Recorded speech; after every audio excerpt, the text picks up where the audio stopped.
आप पर पहला कातिलाना हमला मक्का में हुआ। इस वक्त मुसलमानों की तादाद 40 के लगभग थी। हुआ यूं कि एक रोज हुजूर सल्लल्लाहु अलैहि वसल्लम खाने काबा में दाखिल हुए और खुदा की वहदानियत का खुल्लम खुल्ला ऐलान फरमा दिया। कुफ्फार मक्का ने इसे अपने महबूब बुतों की सख्त तौहीन तसव्वुर किया। चुनाचे शमशीरें नियामों से बाहर निकल आए और देखते ही देखते सब आप पर पील पड़े। हुजूर के एक सहाबी हजरत हारिश बिन अबी हाला अपने घर पर थे।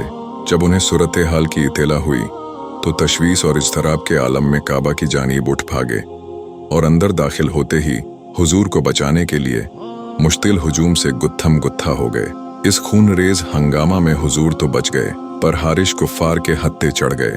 शदीद घायल होकर जमीन पर गिर पड़े और जख्मों की ताब न लाकर मौका पर ही जाँ बहक हो गए। हुजूर और हक के दिफा में यह पहली शहादत थी